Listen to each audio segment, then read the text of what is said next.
What do those kinds of things mean to you in your life inside yourself? Are they scary, awesome, you enjoying it? I think a combination of all those things. I'm constantly surprised when people give me titles like that. What if the most iconic TV star of the 1970s had been living a lie the entire time? Farrah Fawcett became America's golden girl playing Jill Munroe on Charlie's Angels. I think what happened for a while, when you talk about going from obscurity, all of a sudden I had a posters, and then I went into a series which was a #1 series. Then all of a sudden when you stop and you look around, you think, my reputation is getting so out of hand. 6 million people bought her swimsuit poster. Her hair became a national obsession. But then, at the height of her fame, she walked away from it all. For decades, people speculated about what really happened behind the scenes. And then, in her final years battling cancer, Farrah finally started telling the truth. What she revealed about her time on Charlie's Angels wasn't just surprising. It completely changed how people understood her entire career and the price she paid for fame. The girl nobody expected. Born Mary Farrah Lenny Fawcett on February 2, 1947, in Corpus Christi, Texas, Farrah was the younger daughter of James Fawcett, an oil field contractor, and Pauline, a homemaker. She grew up in a close-knit Catholic family, attending St. Patrick's Roman Catholic Church and later John J. Pershing Middle School in Houston. At W.B. Ray High School in Corpus Christi, her classmates voted her most beautiful student for 4 consecutive years. It wasn't just a title, it was a prophecy. But beauty wasn't all Farrah had going for her. She was athletic, creative, and smart enough to get into the University of Texas at Austin in 1965, where she planned to major in microbiology. Microbiology, not acting, not modeling. Science. Farrah wanted to be a scientist, joined the Delta Delta Delta sorority, and lived like a regular college student. But in her sophomore year, a Hollywood publicist saw her photograph and asked her to come to California to work as a model. Her parents initially said no. They wanted her to finish her education. But in the summer of 1968, they relented and accompanied their 21-year-old daughter on her trip west to Hollywood. Within 2 weeks of arriving, Farrah landed a modeling contract. The offers flooded in. TV commercials for toothpaste, shampoo, consumer products. She became a Breck girl for Breck shampoo. Her plan to return to school and finish her microbiology degree fell by the wayside. The money was too good. The opportunities were too tempting. And just like that, the scientist became a model. Her early acting career consisted of guest spots on shows such as I Dream of Jeannie, The Flying Nun, and The Partridge Family. Small roles. Nothing glamorous. She even appeared as a contestant on The Dating Game, where Tom Selleck was one of the bachelors. These were the dues you paid in Hollywood. The years of grinding, hoping someone would notice you, praying for a break. In 1969, Farrah made her film debut in the French-American film Love is a Funny Thing. She had supporting roles in various projects, including the outrageous intercourse farce Myra Breckinridge in 1970 and the sci-fi film Logan's Run in 1976. But nothing stuck. She was beautiful, yes, everyone acknowledged that. But beautiful girls were everywhere in Hollywood. What made Farrah different? In the late 1960s, Farrah met actor Lee Majors. They dated for 5 years before marrying on July 28, 1973. That same year, Majors began starring in his own hit TV series, The $6 Million Man, and Farrah made several guest appearances. She was now Farrah Fawcett Majors, the wife of a television star, still looking for her own breakthrough moment. Then, in 1976, everything changed. Producer Aaron Spelling and his business partner were frequent tennis partners with Farrah and Lee. They'd gotten to know the couple socially, and when they were casting for a new made-for-TV movie called Charlie's Angels, they thought of Farrah for the role of Jill Munroe. The movie aired on March 21, 1976, on ABC, starring Farrah, Kate Jackson, and Jacqueline Smith as private investigators working for a detective agency run by a reclusive millionaire they'd never met. The concept was simple: 3 beautiful women solving crimes, taking orders from a mysterious boss, whose voice they only heard through a speakerphone. The movie was a hit. ABC ordered it as a series, and Farrah Fawcett's life was about to become unrecognizable. The contract she never signed. Here's something most people don't know. Farrah Fawcett was offered a long-term contract with ABC and began acting on Charlie's Angels under its stipulations, but she never actually signed it. Think about that. The biggest breakout star of one of the most successful TV shows in history was technically working without a signed contract the entire first season. Why does that matter? Because Farrah knew something the producers didn't want to acknowledge.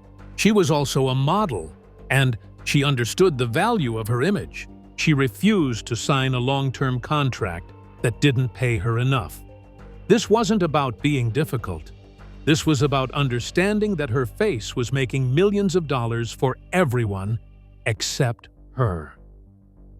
Right before Charlie's Angels was set to debut in September 1976, Farrah famously posed for a pin-up poster released by a company called Pro Arts. The red swimsuit poster became legendary. It was a huge seller, decorating bedrooms and dorm rooms all over the country, and becoming a central piece of the era's iconography. That poster is now part of the Smithsonian collection. Over 12 million copies sold in its first year alone. But here's the kicker. Farrah earned far more in royalties from poster sales than from her salary for appearing in Charlie's Angels. A single poster she posed for in an afternoon made her more money than an entire season of grueling 12-hour days on set. She was making $5,000 per episode while her image was generating millions. Thanks to the success of the first season, which ran from 1976 to 77, Farrah was in line for a raise to $10,000 per episode. But it was rumored she wanted $75,000. The producers acted like she was being unreasonable. But her husband Lee Majors was making $40,000 per episode for the $6 Million Man. Why should Farrah, the breakout star of an equally successful show, accept a fraction of that? In terms of merchandising, she reportedly requested 10%, but producer Leonard Goldberg later recounted that when he'd try to negotiate, asking if she'd accept 8%, she would say she didn't know. People interpreted this as indecisiveness, but Farrah was done negotiating. She knew her worth, and she wasn't going to compromise. The Farrah phenomenon went beyond the show itself. Her layered, feathered hairstyle became such an overwhelming trend that American women everywhere were asking their stylists for a Farrah do or Farrah flip. A Farrah Fawcett shampoo was even launched to capitalize on the craze. Iterations of her hairstyle predominated among American women well into the 1980s. Producer Aaron Spelling himself admitted that her hair helped make the show and became one of their signatures.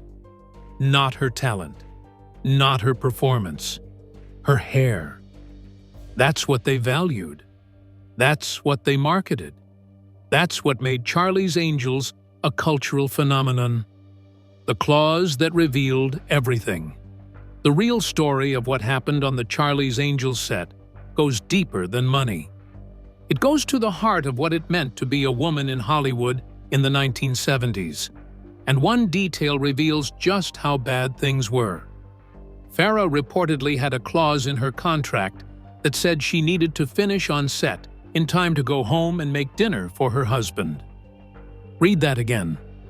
The star of one of the biggest shows on television had to have it written into her contract that she'd be allowed to leave work in time to cook for her husband.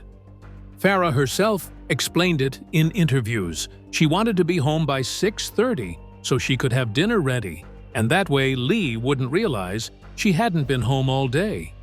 She said she liked her marriage and wanted him to remain the most important thing in her life. That's heartbreaking. She was working herself to exhaustion, trying to hide it from her husband so he'd still feel like the center of her world. Making the show called for long days that could begin at 5 in the morning, and when not busy with Charlie's Angels, she still had commercials to make on the weekend. Farrah admitted it herself. She was working very hard and wasn't pleased with the hours, but according to Jack Condon, co-author of the Charlie's Angels casebook, there was more going on. He said it was Lee Majors who wanted her to leave the show because she was working too many hours, and he didn't think it was necessary for her to be on set every day for the amount of money she was making. Her husband was advising her to quit because he didn't think the work was worth it, even though it was making her a superstar. The really tragic part? Farrah and Lee Majors split in 1979, just 2 years after she left the show. They officially divorced in 1982. She'd sacrificed her breakthrough role partly to save her marriage, and the marriage fell apart anyway. She'd bent herself into impossible shapes, trying to be both a television star and a traditional wife. And in the end, she lost both. The Charlie's Angels series proper had formally debuted on September 22, 1976. Each of the 3 actresses was propelled to stardom, but Farrah dominated popularity polls. She subsequently won a People's Choice Award for Favorite Performer in a new TV program. She was everywhere. Magazine covers, talk shows, promotional appearances. The demand was insatiable, but behind the scenes, Farrah was drowning. The workload was crushing. The creative fulfillment was non-existent, and her marriage was crumbling under the weight of her sudden, explosive fame. What she really thought of the show. For years, Farrah played the game. She smiled in interviews. She posed for publicity shots. She said the right things about Charlie's Angels.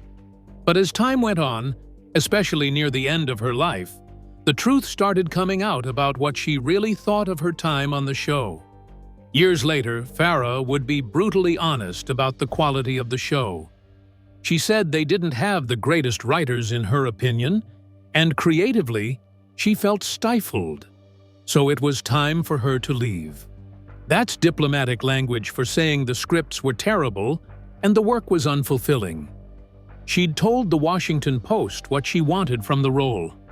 She wanted them to start showing that her character Jill had experienced some hard knocks, too. That she cried and felt sad. She asked who was going to care about her character if all she did was say things like, "This week I get to play the hooker."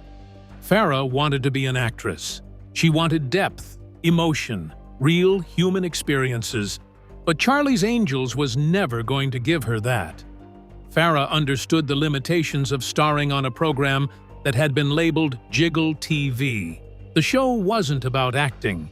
It was about showcasing 3 beautiful women in tight clothes for male viewers.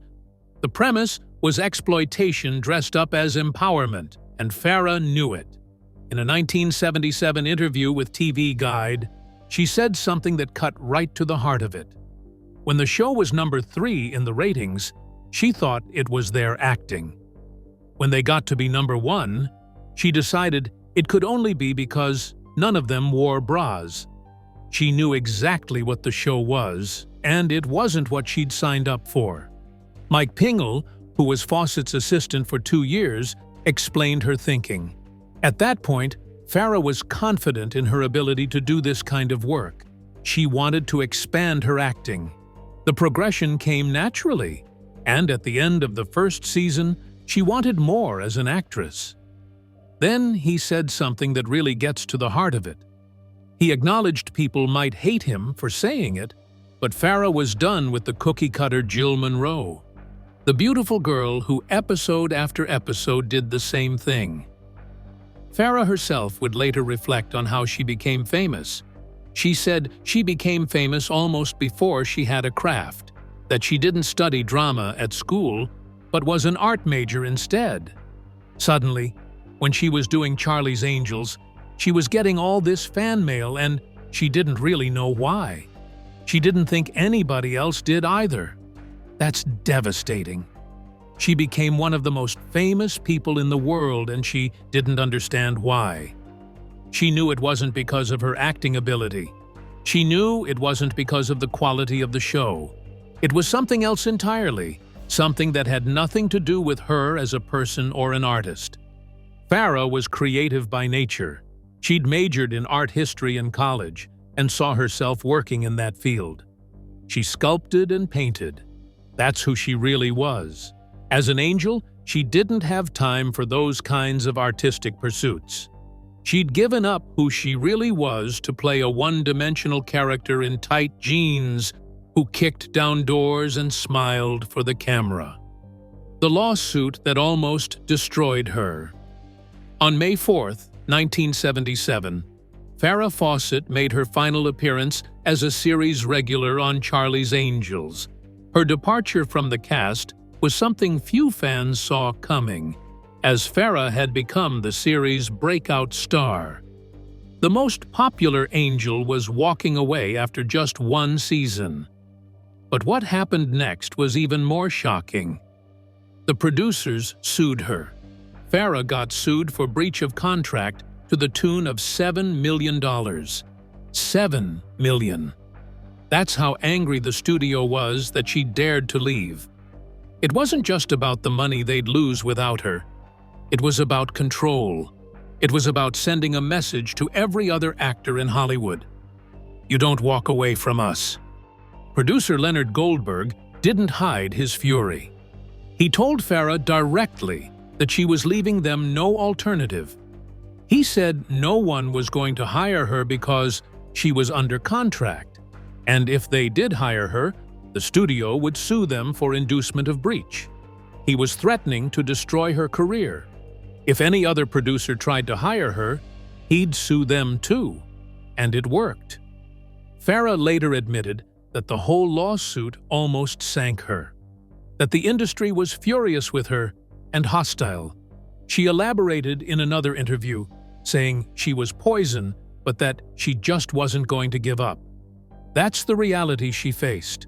Farrah Fawcett was the most famous actress in America. Her poster had sold millions of copies in 1 year.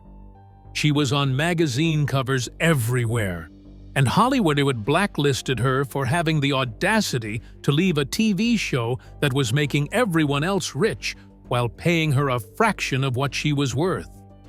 Years later, Farrah would say it plainly. She was a TV pinup icon who wanted to be an actress.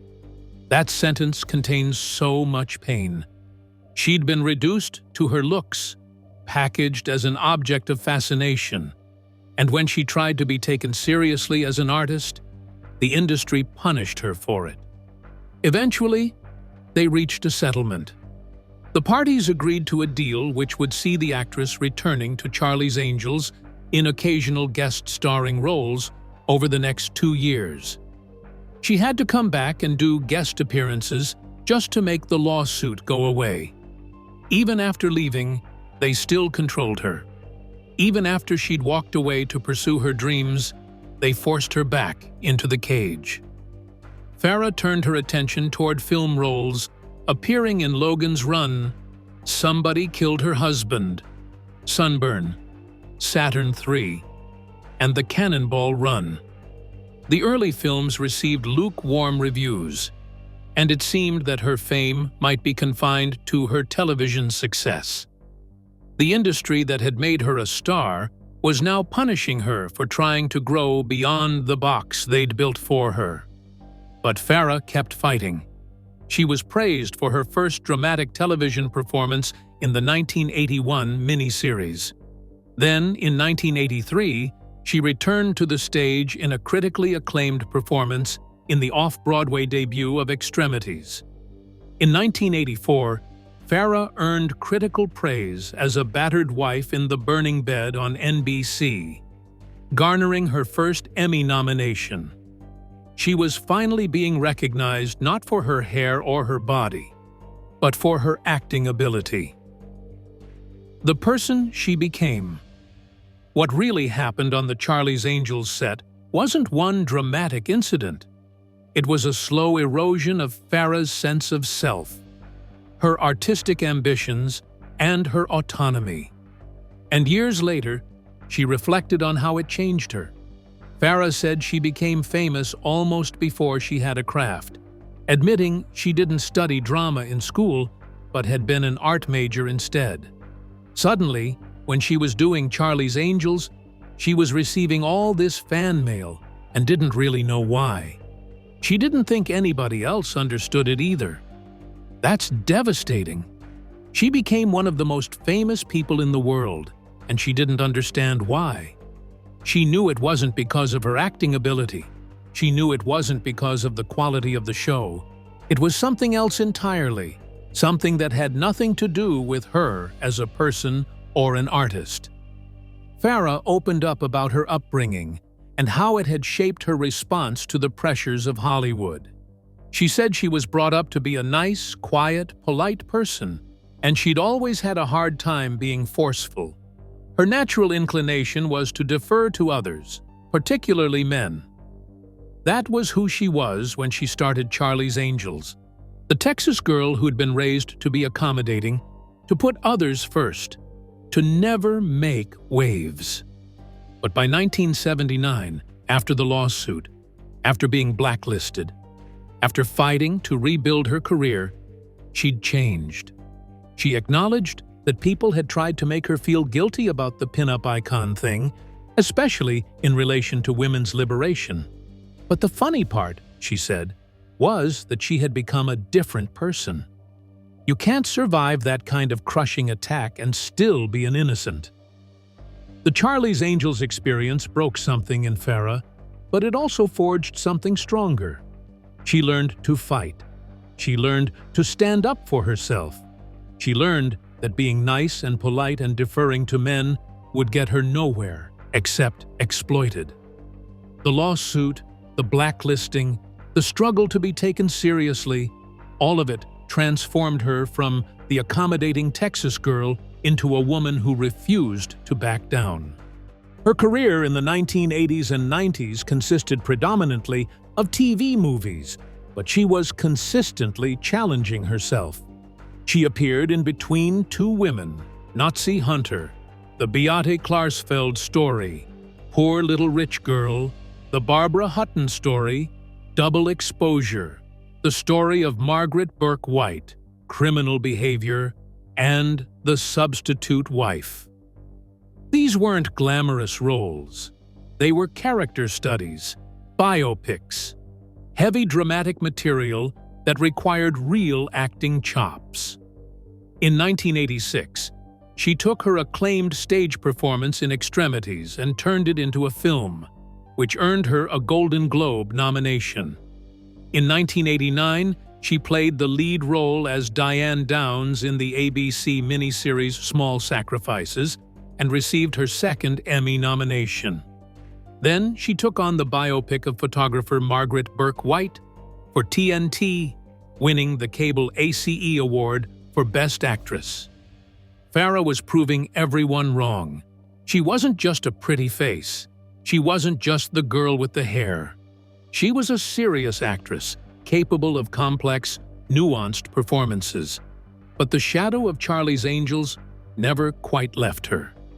People still wanted to talk about Jill Munroe, about the red swimsuit poster, about why she left the show.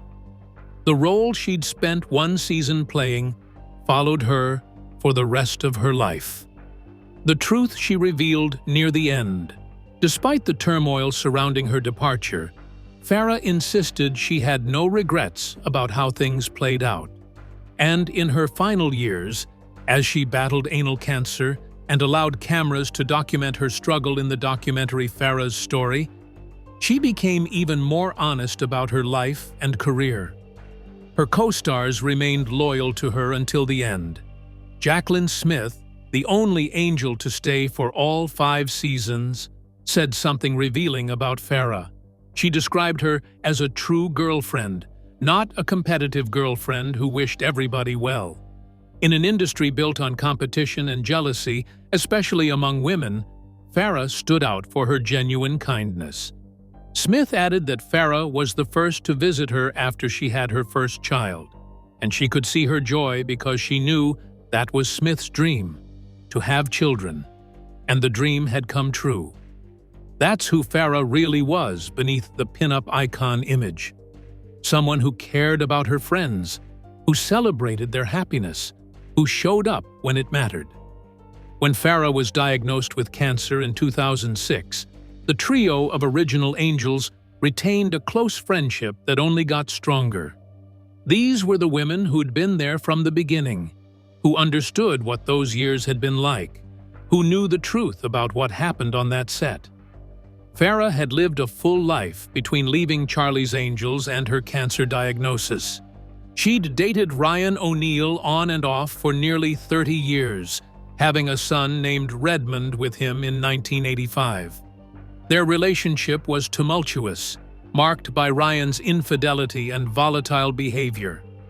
They broke up in 1997 after Farrah caught him with another woman, but they reconciled in 2001 when Ryan was diagnosed with leukemia. Their relationship was a perfect metaphor for Farrah's life. Beautiful on the surface, deeply troubled underneath, but enduring despite all the obstacles.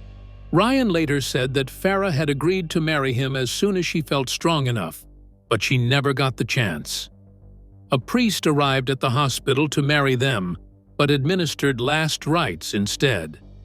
In 2006, Farrah was told she had anal cancer. She was declared cancer-free on her 60th birthday on February 2, 2007. But 3 months later, a routine doctor's visit revealed that the cancer had returned and had metastasized to her liver. The battle that would define the final years of her life had begun. Farrah made the decision to document her cancer battle, filming video journals with her friend Alana Stewart. The resulting documentary, Farrah's Story, aired on NBC on May 15, 2009, and was watched by nearly 9 million people. Viewers were shocked to see Farrah with a shaved head and in a continuous state of pain, but she wanted to share her experience with a disease that had received little attention in the media. Cancer specialist Lawrence Pirro and Kate Jackson appeared on The Today Show together, dispelling tabloid rumors that Farrah had been in a coma, had dropped to 86 pounds, or had given up her fight. Jackson said such fabrications really did hurt a human being and a person like Farrah. When it became necessary for Farrah to undergo treatments that would cause her to lose her hair, Pirro acknowledged that Farrah probably had the most famous hair in the world, but also that it was not a trivial matter for any cancer patient whose hair affects one's whole sense of who they are. The documentary earned Emmy recognition, with Farrah receiving her 4th Emmy nomination posthumously as a producer. But more importantly, it gave her control over her own narrative one final time. For decades, other people had controlled how Farrah Fawcett was presented to the world. The Charlie's Angels producers, the tabloid media, Hollywood executives. In her final months, Farrah took that power back. Farrah's final days revealed the depth of her character. A nurse named Mela Murphy recalled that Farrah's final words were for her son, saying his name, Redmond. That was the last thing she said. Even at the very end, she wasn't thinking about her fame or her career or Charlie's Angels. She was thinking about her son, the person she loved most. Jaclyn Smith said at the time that Farrah had courage, strength, and faith, and now she had peace as she rested with the real angels. Kate Jackson added that she would miss Farrah every day, describing her as a selfless person who loved her family and friends with all her heart. And what a big heart it was. Jackson said Farrah showed immense courage and grace throughout her illness and was an inspiration to those around her. Robert Duvall, or Farrah's co-star in The Apostle, remarked that Farrah had an outstanding talent, better than most feature film actresses he'd seen. That's coming from one of the greatest actors of his generation. He recognized what the Charlie's Angels producers never did, that Farrah Fawcett was genuinely talented, not just beautiful. The legacy nobody talks about. Farrah Fawcett died on June 25, 2009, at 62 years old. At her side were her friend Alana Stewart, her longtime partner Ryan O'Neal, her friend Mela Murphy, and her physician. She was surrounded by love, by people who knew her as more than just the girl in the red swimsuit or the angel with the feathered hair. The timing of her death was cruel in one final way. She died on the same day as Michael Jackson, whose death dominated news coverage and overshadowed Farrah's passing. Even in death, she couldn't escape being overshadowed, being treated as secondary, being robbed of the recognition she deserved. But the truth she confirmed before she died was simple but profound. She'd been right all along. Right to leave. Right to fight for better pay. Right to pursue her artistic ambitions. Right to stand up for herself, even when it nearly destroyed her career. The industry that punished her in 1977 was wrong, and history has proven her right. Today, what happened to Farrah on Charlie's Angels would be recognized as exploitation. An actress being paid $5,000 per episode while merchandise featuring her image generates millions? That's theft! A contract clause requiring her to leave work in time to cook dinner for her husband? That's gender bias. Being sued for $7 million for trying to leave a job? That's abuse of power. The show that made Farrah famous was also the show that nearly broke her. Farrah left most of her estate, $4.5 million, to her son Redmond in a trust. She also left $500,000 to her nephew, $500,000 to her father, and $100,000 to her college boyfriend. She left nothing to Ryan O'Neal in her will, though they'd spent decades together. It was one final act of independence, one final decision made entirely on her own terms. The Farrah Fawcett Foundation continues her legacy, providing funding for cancer research and prevention. What are your thoughts about what Farrah Fawcett revealed? Share with us in the comments below. If you enjoyed this video, be sure to like and subscribe to our channel. For more interesting stories like this, be sure to click on the next video that pops up on your screen. You never know what you'll discover next.